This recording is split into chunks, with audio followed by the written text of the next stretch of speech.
The body was found at dawn. Not in the fields, not in the quarters where such discoveries were common enough to barely warrant a second glance from the overseers.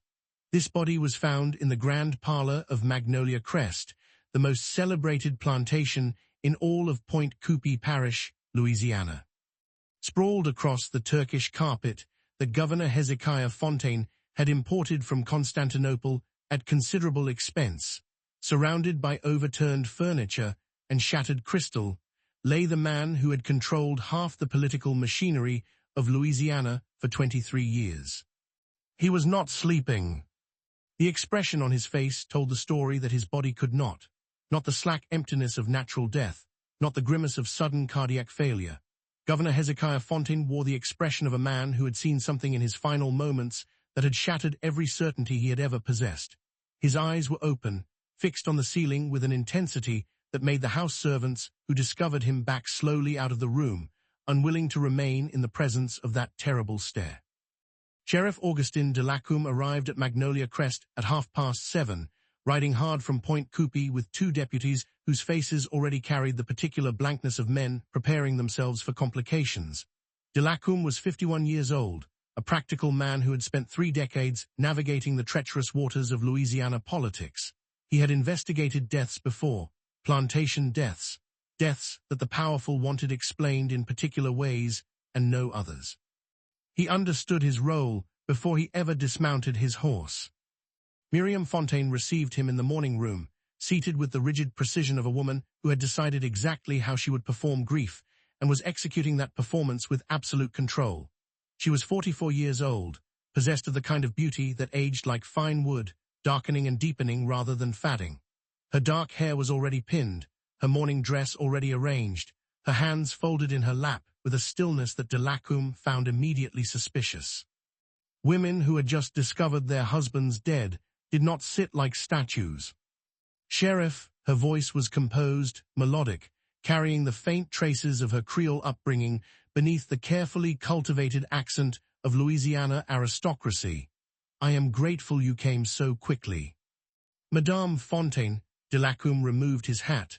I am deeply sorry for your loss. Can you tell me when you last saw the governor? Last evening at supper, we dined together as we always did. He seemed perfectly well. Afterward, he retired to the parlor to review correspondence, as was his habit. I went to bed at 10, a pause precisely calibrated.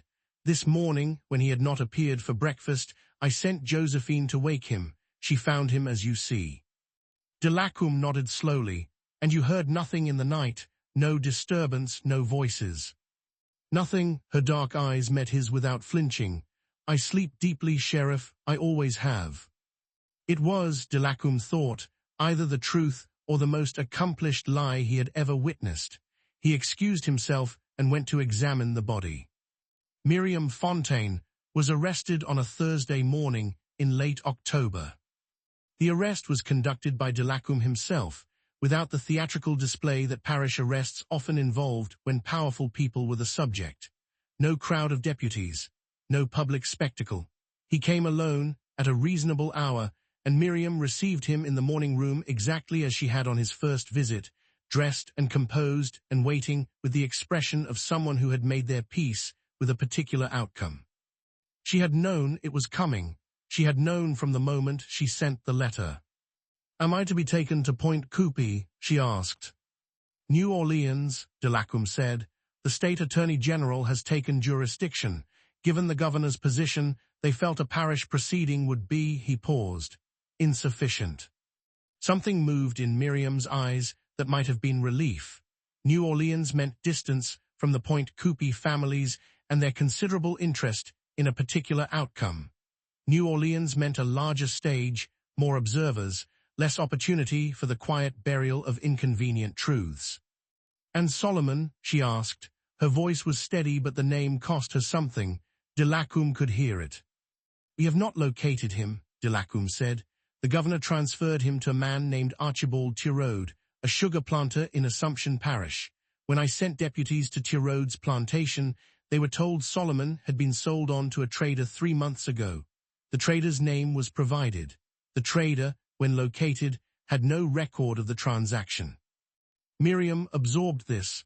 Hezekiah made certain he could not be found. It appears so. She nodded slowly, with the expression of someone filing away a grief to be dealt with later when there was space for it. Then let us go. Cato helped her with her coat at the door. The old man's face was composed with the same careful discipline that had characterized his 30 years of service, but his hands, as he settled the coat on her shoulders, betrayed him slightly. The small tremor of someone maintaining control through considerable effort. Cato, Miriam said quietly. Madame, the household will continue under the management of the estate attorneys until Thomas returns from Virginia. Her son, 22 years old, had been summoned 2 days after his father's death and was traveling south. He will need you. He will not understand any of this, and he will need someone who has always understood this house better than anyone in it. Cato said nothing for a moment, then, very quietly, we will be here, madame. It was the most either of them could say. It contained everything. Miriam walked out of Magnolia Crest without looking back. This too was a choice, deliberately made. She had spent enough of her life looking back at things she could not change. The trial of Miriam Fontaine opened in New Orleans on the 14th of January, 1848, and immediately became the most discussed event in Louisiana society. The city's newspapers devoted considerable space to it. The Picayune, whose journalist Edouard Save had spent 2 years building the case against the governor's corruption, published daily accounts that were careful to include both the murder charge and the expanding investigation into Hezekiah Fontaine's political arrangements. Other papers followed. Within 2 weeks, what had begun as a local scandal had become a story with national dimensions. 3 dead men whose cases were being reopened. A network of bribery and coercion spanning 2 decades. A governor who had systematically eliminated his opponents with the patience and precision of a man who had never expected to be caught because the machinery he controlled had always protected him. And at the center of it all, a woman who had killed him. The courtroom on the first day was so crowded that people stood 3 deep in the gallery. New Orleans society attended in its finest mourning clothes, performing grief for the governor while consuming every detail of the proceedings with the avid appetite of a city that considered scandal its natural diet. Miriam sat at the defense table with the same composure she had brought to every public moment of her life. Her lawyer, a man named Gustave Pommier, who had defended cases that powerful people wanted to lose for 30 years, sat beside her with the contained energy of someone who understood exactly what battlefield he was operating on. The prosecution presented its case with the methodical efficiency of men who believed the facts were sufficient. The poison, the means, the opportunity, the confession to Sheriff Delacombe, which Miriam had not recanted. They were correct that the facts were sufficient to convict. They were operating on the assumption that the trial was about the facts. It was not about the facts. Pommier rose for the defense on the 3rd day and proceeded to put Hezekiah Fontaine on trial. He called Dr. Arsenault, who testified about the laudanum found in Miriam's system during his examination, a detail the prosecution had not known about and could not have anticipated. He called 3 women from New Orleans society who testified, with the careful precision of women who had decided that a particular truth was worth its social cost, that they had observed the governor's treatment of his wife over a period of years and had found it troubling in specific ways that they then described in specific detail. He called a chemist from Tulane who testified about the progressive neurological effects of sustained low-dose laudanum administration and what such effects would mean for a person's ability to make fully autonomous decisions. He called Cato. The old butler sat in the witness chair with the dignity of a man who had made his decision fully and lived with its weight already. He testified about the household of Magnolia Crest with the precision of someone who had paid attention to everything for 30 years, because paying attention was how you survived. He described what he had observed between Solomon and Miriam Fontaine with a care and an exactness that left no room for the prosecution's preferred narrative. It was not a seduction, Cato said. It was not corruption. It was two people, both of them imprisoned by different versions of the same system, who had found in each other something that the system had designed to be unavailable to both of them. He was not asked about his own feelings regarding what he had witnessed. No one asked enslaved witnesses about their feelings, but they were visible anyway in the set of his jaw and the steadiness of his eyes, and several people in the gallery found themselves unexpectedly moved by testimony they had expected to find merely useful. Miriam testified on the seventh day. She had discussed this at length with Pommier, who had argued initially that she should not take the stand. The prosecution would use her own words against her. The confession to Delacombe was already in evidence. What more could she add except additional opportunity for damage? She had told him that additional opportunity for damage was precisely what she intended. She spoke for 3 hours. She did not excuse what she had done. This was the first thing she established clearly and without equivocation. She had killed her husband. She had administered poison with deliberate intention over a period of months. She understood that this was a crime, and she accepted the consequences of it. She was not asking for absolution. She was asking for comprehension. She spoke about being 17 years old, and delivered to a man she did not know by a father who loved her in the particular way that men of his era loved daughters, as assets to be optimally deployed.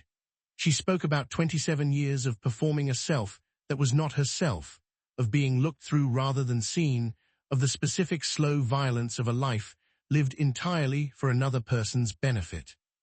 She spoke about Solomon without sentiment or evasion. She said she had loved him. She used the word plainly and without apology, and a sound went through the courtroom that was not quite a gasp and not quite silence. She said that love had been the first genuinely voluntary thing she had experienced since the age of 17. She said she understood its impossibility and had felt it anyway because some things did not ask permission before arriving. She spoke about the laudanum in her tea and what it had done to her capacity to think clearly, to feel accurately, to know her own mind. She spoke about the moment she had understood what her husband was doing and the particular quality of the fear that understanding had produced. Not the fear of a woman who might be harmed, but the fear of a woman who recognized that she was being systematically unmade and had very little time to decide what to do about it. She spoke about the 20 minutes she had sat on the edge of her bed after the sound of falling from the parlor, feeling nothing, and how that absence of feeling had frightened her more than anything else in the entire terrible sequence of events. She did not perform emotion. She did not manufacture tears or reach for theatrical effect. She spoke with the same composure she had brought to everything, and this was somehow more devastating than weeping would have been. The courtroom was very quiet by the time she finished. The jury deliberated for 11 hours. Delacombe sat in the gallery on the day of the verdict with the particular feeling of a man who has done what he believed was right and is now waiting to discover what right costs. He had filed his reports accurately and completely. He had resisted the considerable pressure applied by 3 separate influential families to shape his findings in more convenient directions. He had sent his letters to Save and the Attorney General and Pommier. He had done his job. It had cost him relationships he had cultivated for decades. Several men who had been his allies for 30 years were no longer speaking to him. His position in Point Coupee was no longer comfortable. He was not certain it was still tenable. He found he could live with this more easily than he had expected. The jury returned a verdict of guilty with a recommendation for clemency. The judge, a man named Etienne Broussard, who was 67 years old and had presided over Louisiana justice long enough to understand that justice and law were cousins who did not always agree, sentenced Miriam Fontaine to 7 years imprisonment rather than death, citing the documented history of the governor's treatment of his wife and the extenuating circumstances of her mental state under sustained laudanum administration. The gallery erupted. Half the room was outraged, half was something more complicated than relieved. Miriam Fontaine received the verdict with the same composure she had brought to everything. She turned once to look at the gallery, her dark eyes moving through the crowd with the expression of a woman taking careful inventory. Then she was led away. Solomon was never found. This fact lodged in Delacombe's mind and remained there for years afterward, a small persistent mystery that he turned over occasionally when other matters allowed. The trader who had supposedly purchased Solomon from Tirode's plantation had no record of him. No subsequent sales appeared in the parish records. No runaway notices matched his description. A man had simply ceased to exist in the official record of Louisiana. Delacombe allowed himself, in his more private moments, to believe that this meant something specific, that somewhere between Assumption Parish and wherever the trader had claimed to be heading, Solomon had found the space between transactions that sometimes, rarely, but sometimes, offered a different kind of exit, that he had moved through whatever network existed for such movements and arrived somewhere north of the complicated cruelties of Louisiana. That he was free. He had no evidence for this. He chose to believe it anyway because some beliefs, even without evidence, were worth the comfort they provided. Miriam Fontaine served 4 years of her sentence before a combination of declining health and the intervention of several prominent New Orleans women whose opinions carried sufficient weight, secured her release. She was 48 years old when she left prison, thinner than she had been, quieter in a way that went beyond her previous composed silence into something more fundamental. She did not return to Magnolia Crest. Her son Thomas had sold the plantation the year after her conviction, unable to maintain it and unwilling to inhabit a house that had become a monument to a story he was still struggling to understand. The land was purchased by a New Orleans businessman who turned it into a sugar operation and eventually abandoned it 15 years later when the river changed course slightly and the drainage became unmanageable. Miriam lived in a small house in the French Quarter, kept by the income from investments that Pommier had managed during her imprisonment with greater skill than anyone had expected. She read extensively. She maintained a small garden. She corresponded with several women she had met during her imprisonment, women whose stories were different from hers in their particulars and identical in their essential architecture. She never spoke publicly about Solomon after the trial. This was a choice she had made and maintained with the same precision she had brought to every other choice of her life. What she had felt was hers. The trial had required her to offer it to public consumption, and she had done so because it was necessary. She did not do so again. Whether she ever learned what had happened to him, whether word ever reached her through whatever channels existed for such communications, no record shows. What the record does show, in the parish documents of Point Coupee and the court records of New Orleans and the newspaper archives of the Picayune, is the outline of a woman who spent 27 years being invisible, and then, in the space of 11 months, became impossible to ignore. Who destroyed what she had built her life around and built nothing in its place, because she understood that some destructions were their own justification. Who told the truth in a courtroom in New Orleans in January of 1848, without apology or performance, and let the city decide what to do with it. Louisiana remembered her for a long time, not always accurately, not always kindly, but persistently. In the way that stories persist when they touch something true about the nature of things. The ruins of Magnolia Crest stood along the river for 30 years before the land finally reclaimed them. Local people avoided the site, as local people tend to avoid places where large things happened. Children dared each other to walk through the overgrown garden where roses continued to bloom long after the house was gone, their color deepening each year as though drawing something from the soil that the original planters had never intended to put there. And sometimes, on still mornings when the river mist came inland and softened everything to gray and white, the older residents of Point Coupee would say they could smell something on the air coming from the direction of the old Fontaine land. Not smoke, not decay. Roses. Just roses, blooming in an empty field, insisting on themselves for no audience at all. The parlor told a different story than Miriam Fontaine's composed recitation. The overturned furniture suggested struggle or extreme agitation. The shattered crystal A decanter of the governor's private bourbon reserve indicated violence of some kind, though the body bore no marks of external injury. The carpet beneath Fontaine's body showed a spreading darkness that the early light revealed as blood, though its source was not immediately apparent. Dr. Prosper Arsenault, the parish physician, arrived an hour after Delacombe and conducted his examination with the thoroughness that distinguished him from the plantation doctors who populated the surrounding parishes. He was 60 years old, Creole-born, educated in Paris, and possessed of an inconvenient commitment to accuracy that had made him unwelcome at several prominent households over the years. Hemorrhage, Arsenault said quietly, drawing Delacombe aside after 20 minutes. Internal, the stomach and lower organs, consistent with poisoning, though I will need to conduct a more thorough examination to confirm. Delacombe kept his voice equally low. Poisoning. I said consistent with, I have not drawn conclusions. Arsenault's eyes moved briefly toward the morning room where Miriam Fontaine sat in her composed stillness. I will have answers for you within 2 days. And until then? Until then, you might want to speak to the house servants, all of them, particularly regarding who prepared the governor's evening meal and his private bourbon. The doctor paused. And you might want to speak to Madame Fontaine again, more carefully this time. Delacombe spent the remainder of the morning interviewing the household staff of Magnolia Crest.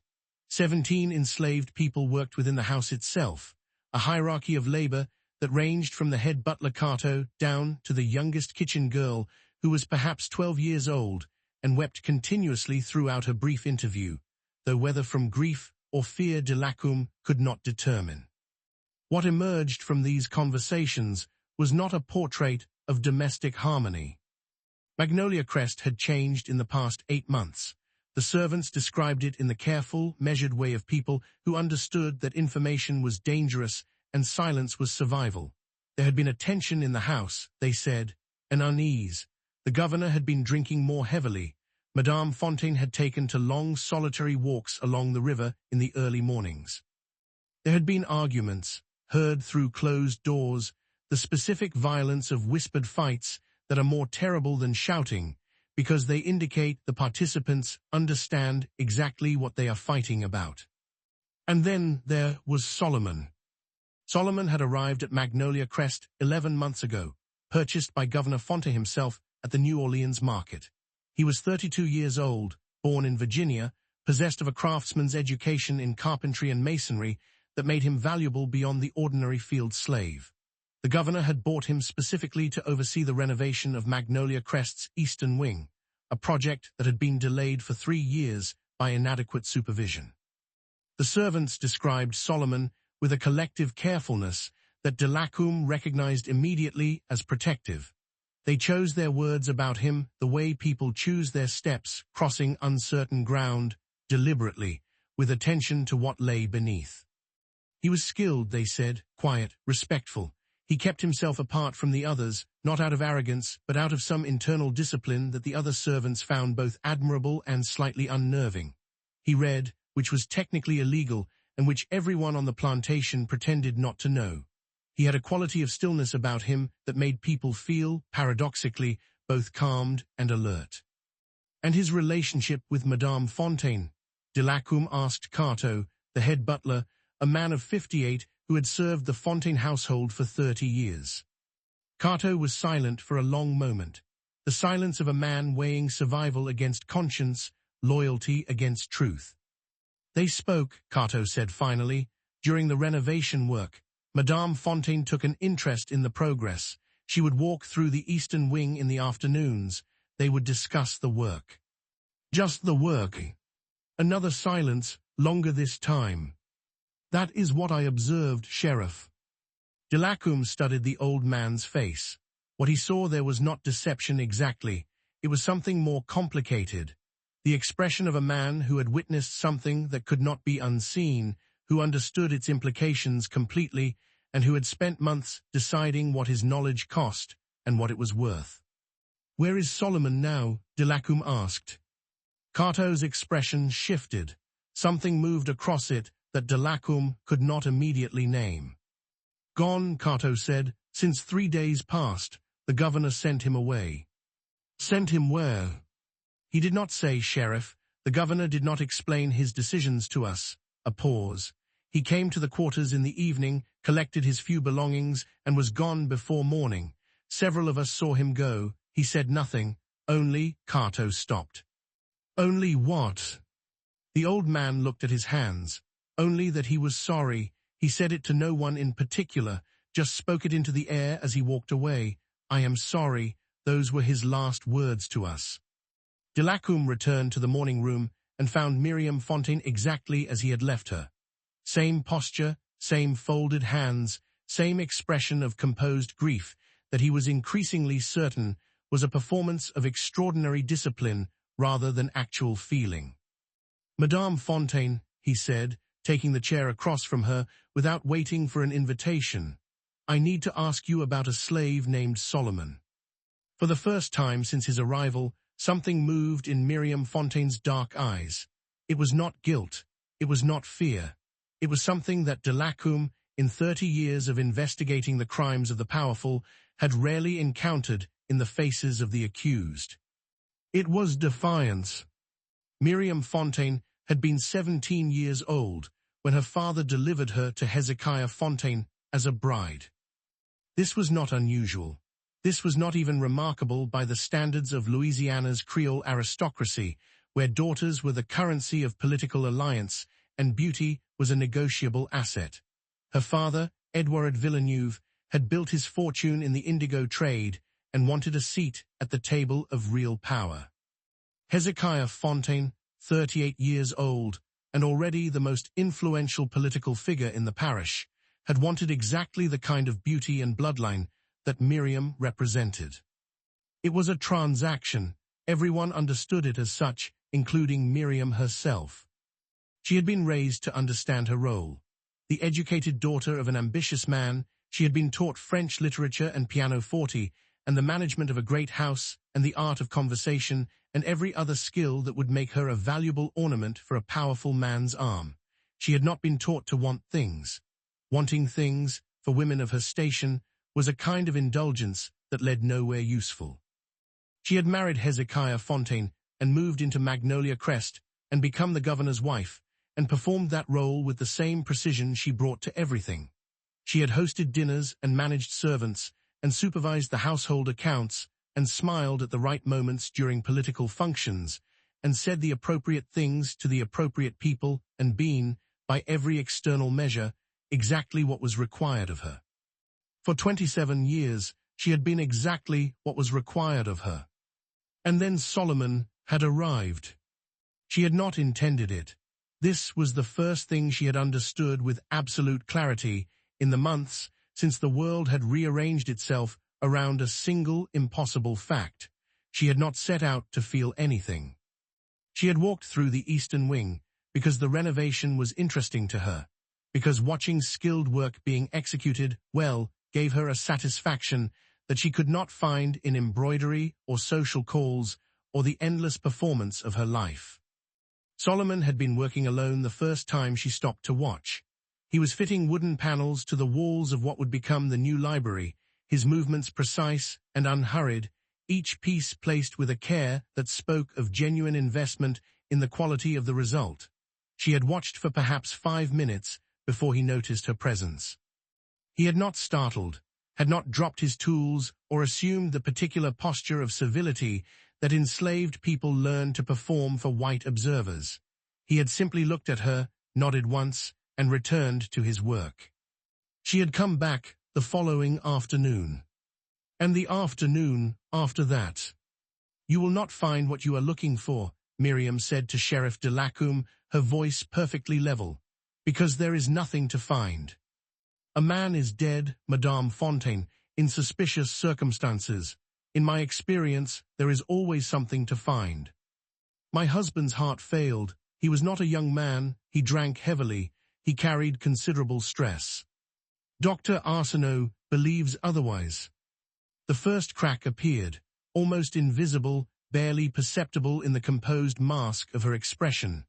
A slight tightening around the eyes, a fractional alteration in her breathing. Prosper Arsenault is a physician who enjoys complications, she said. He finds pathology where none exists. He finds truth where others prefer convenience, Delacombe replied. Tell me about Solomon. The silence stretched between them like a drawn wire, vibrating with tension that neither acknowledged. Solomon was a skilled craftsman who my husband purchased for the renovation project, Miriam said. He completed his work. My husband sent him elsewhere. That is the entirety of the matter. Your husband sent him away 3 days before his death. Yes. After 27 years of marriage, in which he had never before sent a house slave away without explanation or destination. My husband made many decisions I did not understand. That was the nature of our arrangement. Delacombe leaned forward slightly. Madame Fontaine, I am going to speak plainly because I believe you are a woman who prefers plain speaking to circumlocution, whatever you might pretend otherwise. He paused. The servants of this household have told me things, not directly because they understand the cost of directness, but in the spaces between their words, in the things they chose not to say. I am an experienced reader of those spaces. I know what happened in this house. What I do not yet know is exactly how it ended. Miriam Fontaine looked at him for a long moment. In that look, Delacombe saw the full complexity of her situation with sudden, startling clarity, not the cold calculation of a murderer, not the panic of a woman caught, something far more human and far more devastating. The expression of a person who has made an irrevocable choice and is still deciding whether it was worth it. The letter arrived at Delacombe's office 2 days after his first visit to Magnolia Crest. It was written in a precise, educated hand on plain paper, sealed with no mark or insignia. The messenger who delivered it was a free black man named Auguste who ran a small tobacco shop on the edge of Point Coupee and who claimed, when pressed, that a woman had handed it to him on the street and asked him to deliver it for a coin. He could not describe the woman beyond saying she was Creole, well-dressed, and moved like someone accustomed to being obeyed. Delacombe read the letter 3 times before setting it down. Sheriff Delacombe, you are an honest man in a parish that has not rewarded honesty. For this reason, I am writing to you rather than to the men who would prefer this matter resolved quietly and incorrectly. Governor Fontaine was poisoned. The substance used was extracted from the root of the water hemlock, which grows abundantly along the river banks of Point Coupee. It was administered in his bourbon over a period of several weeks, in small quantities that would not produce immediate death, but would progressively damage the internal organs until the heart finally failed. It was designed to look natural. It almost succeeded. The person who administered it was not acting alone. If you wish to understand what happened at Magnolia Crest, you must first understand what Magnolia Crest truly was. Not the mansion, not the politics, the machinery beneath. The governor was not merely a man of influence. He was the center of a network of arrangements that extended from New Orleans to Baton Rouge, arrangements involving land, money, and the systematic destruction of anyone who threatened his position. 3 men had died in the past decade under circumstances similar to his own. Their deaths were ruled natural. They were not. Solomon did not kill the governor. Remember this when the pressure comes to say otherwise. A friend of truth. Delacombe sat with the letter for a long time. Then he rode back to Magnolia Crest. He found Miriam Fontaine in the garden this time, moving between the rose beds with the focused attention of someone who needed physical occupation to prevent her mind from consuming itself. She wore a plain dress rather than the formal morning of their first meeting, and without the architecture of performance around her, she looked different, younger and older simultaneously, more real. She saw him coming and did not attempt to retreat. You received a letter, she said, not a question. Delacombe stopped. How did you know? Because I sent it. She turned back to the roses, deadheading a bloom with precise fingers. I decided last night that I was finished with half measures. My husband spent 27 years teaching me that half measures accomplish nothing. It appears I learned the lesson. Delacombe was quiet for a moment. In 3 decades of law work, he had learned that silence, properly deployed, extracted more truth than any question. He knew, Miriam said finally, about Solomon and me. He had known for 4 months before he sent Solomon away. He did not confront me directly because that was not Hezekiah's manner. Direct confrontation required acknowledging that something existed beyond his control. Instead, he punished me in the way he had always punished Defiance, methodically, invisibly, over time. He was poisoning you, Delacombe said slowly. Miriam looked at him.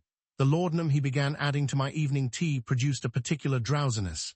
At first I attributed it to exhaustion, then I noticed that I was only exhausted on the evenings when I had taken tea with him.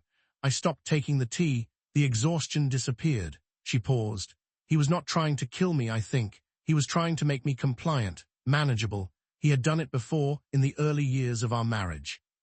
Small doses of things that made me quieter, less inclined to question. The garden was silent, except for birdsong and the distant sound of the river. So you poisoned him first, Delacombe said. I poisoned him before he could properly poison me, Miriam corrected with a precision that was almost academic.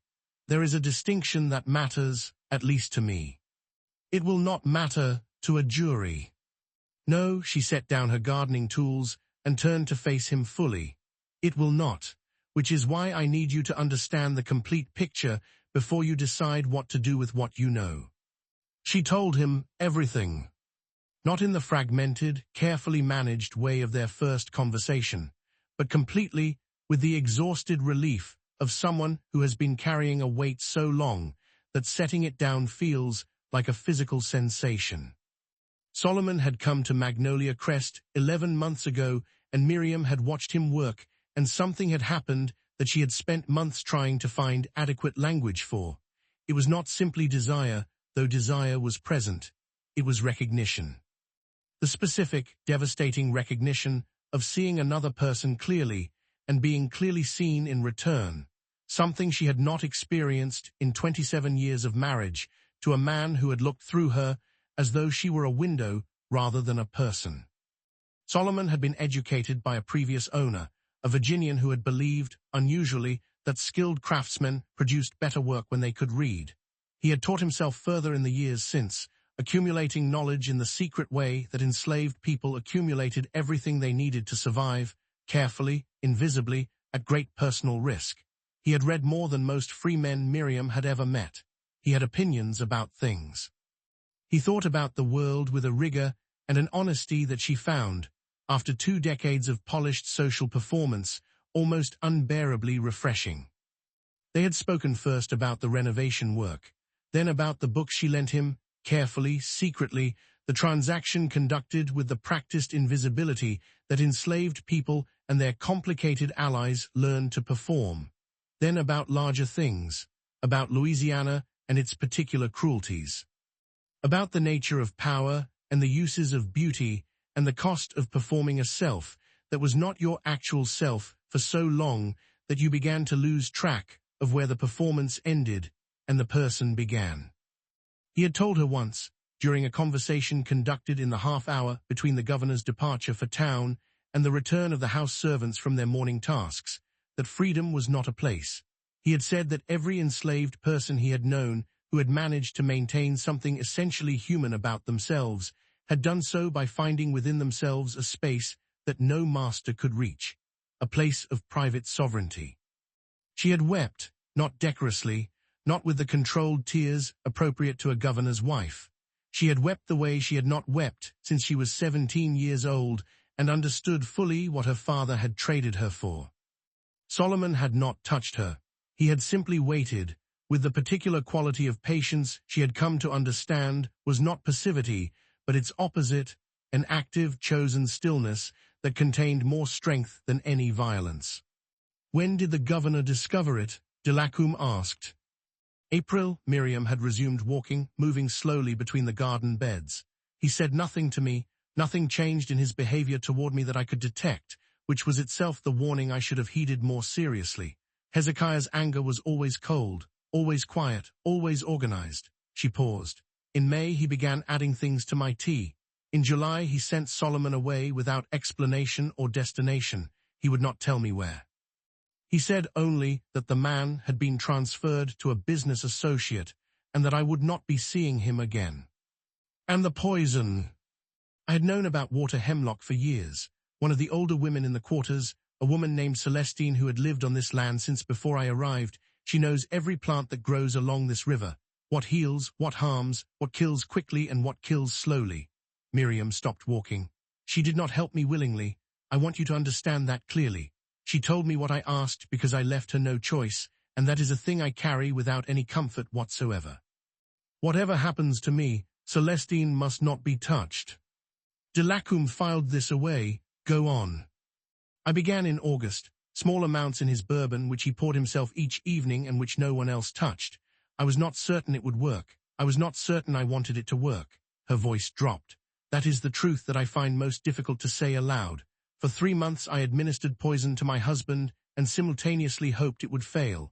Because whatever he had done to me, whatever the marriage had been, 27 years is 27 years. There are things that become part of you, even when they are destroying you. But it worked.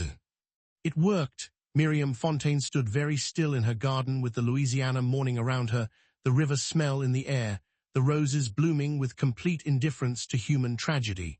He died on a Tuesday. I heard him fall from my bedroom. I waited 20 minutes before I rang for Cato, and in those 20 minutes I sat on the edge of my bed and felt. She stopped. What did you feel? She looked at him with eyes that had stopped performing anything at all. Nothing. That was the most terrible part. After 27 years of careful feeling, of measured emotion, of giving this man exactly the quantity and quality of sentiment he required, I felt nothing at all. Not relief, not grief, not guilt. Nothing, as if the machinery had simply run down. Delacombe rode back to Point Coupee with a great deal to think about. Dr. Arsenault confirmed the poisoning that afternoon, water hemlock, administered over an extended period, precisely as the letter had described. The findings were documented, official, unavoidable. A governor was dead by poison, and his wife had just confessed to administering it, albeit to a sheriff rather than a magistrate, in a garden rather than a court. The machinery of Louisiana justice was not subtle in such matters. And yet, Delacombe sat in his office as evening came on and read the letter again. Solomon did not kill the governor. Remember this when the pressure comes to say otherwise. The pressure would come. He already knew this with the certainty of long experience. The powerful families of Point Coupee Parish would not accept a narrative in which a governor's wife had poisoned her husband for love of an enslaved man. The shame of it, the social devastation of such a story becoming the public record, would be unacceptable. They would want a different story, a simpler story, a story in which an enslaved man had corrupted a virtuous woman and paid the appropriate price. Solomon would hang. Miriam Fontaine would be quietly institutionalized, her madness attributed to grief or nerves or the particular fragility of women. The governor's legacy would be preserved. The network of arrangements described in the letter would continue undisturbed, and the 3 men who had died in the previous decade under similar circumstances would remain quietly in their grave, their murderer's reputation intact. This was how Louisiana worked. Delacombe was 51 years old and had spent 30 years watching Louisiana work. He picked up his pen and began to write. The man who received Delacombe's letter 3 days later was named Edouard Savy, a journalist for the New Orleans Picayune who had been investigating Governor Fontaine's political arrangements for 2 years without sufficient evidence to publish. The letter contained everything Arsenault's medical findings, Miriam Fontaine's account, the names of the 3 men whose deaths bore suspicious resemblance to the governor's own, and the details of the network of corruption that had made Fontaine untouchable during his lifetime. Delacombe sent a copy to the State Attorney General in Baton Rouge. He sent a 3rd copy to a lawyer in New Orleans who specialized in cases that powerful people preferred to keep out of courtrooms. Then he rode back to Magnolia Crest one final time.